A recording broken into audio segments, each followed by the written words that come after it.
Le temple de l'église protestante de Baraka permet au président Sultan Augustin Bengoune de passer les charges et fonctions au nouveau président Louis-Sylvain Alogo Engo devant les membres du Conseil national pour un mandat de 4 ans le vendredi 19 août 2022 dernier.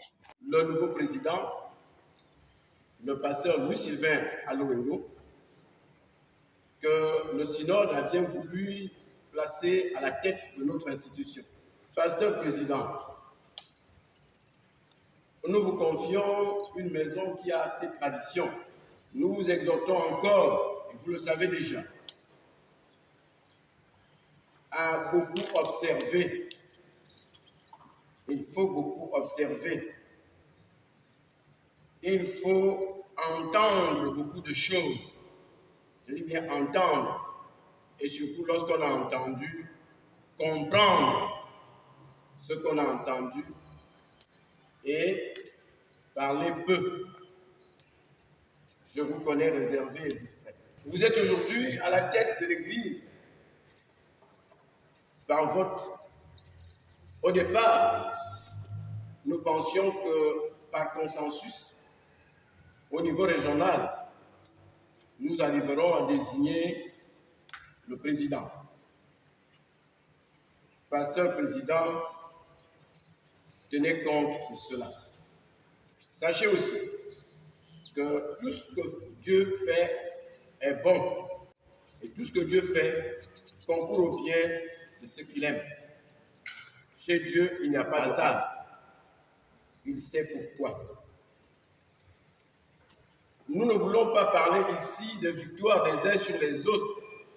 Nous ne voulons pas parler de triomphalisme. Nous voulons parler d'une église qui a une victoire sur elle-même. Après la visite du cadre du travail et échange de dossiers, le nouveau président Louis-Sylvain Alogo n'a pas hésité de fixer le cap de son projet de société et plan d'action pour redorer une bonne image et blason de l'église évangélique du Gabon. Je peux donc rendre grâce davantage à Dieu pour cette vocation. Je crois, au regard des attentes multiples du peuple chrétien et de la population en général de notre pays,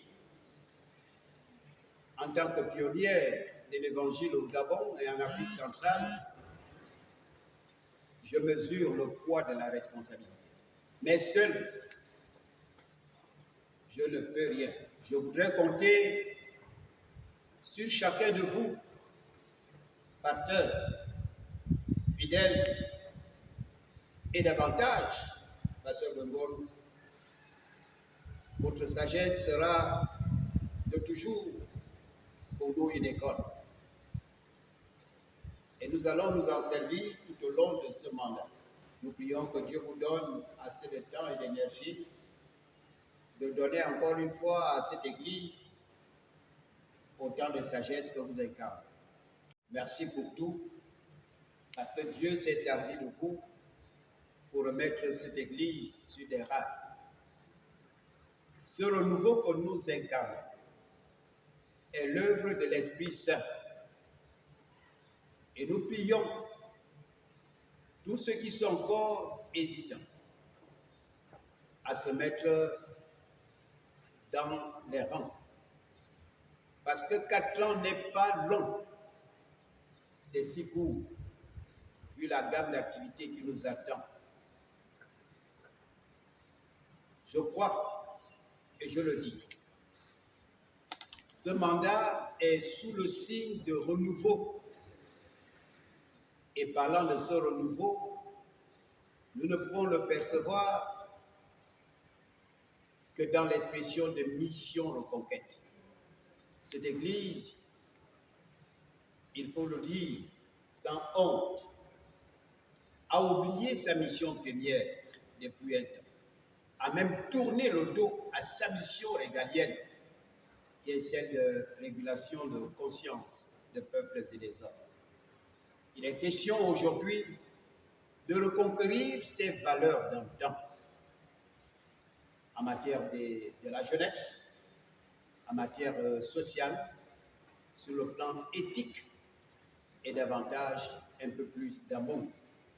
L'amour pour Dieu, l'amour pour son Église et donc l'amour pour les hommes. Cette Église a trop souffert. Elle nous a tant donné. Il est question aujourd'hui de se remettre à son service. Donc, encore dire merci au chef de l'État, à l'État gabonais, l'un de nos partenaires sûrs, parce que souvent, et depuis toujours, ils ont soutenu cette Église, malgré les déviations, malgré les manquements. Plus récemment, sans leur apport, le synode n'aurait pas eu lieu.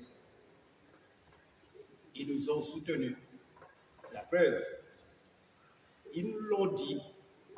Il a fallu à peine 24 heures pour qu'ils nous reçoivent à la présidence pour nous féliciter de vive voix et marquer davantage son intérêt. L'Église doit donc être au service des peuples sur le plan social en appuyant l'État. Nous notons que les déclarations du pasteur entrant font la convergence des forces et réflexions pour le bien-être de l'Église évangélique. Au finish, nous invitons la nouvelle équipe entrante d'avoir plus de regard à la communication en souhaitant bon vent durant ce mandat.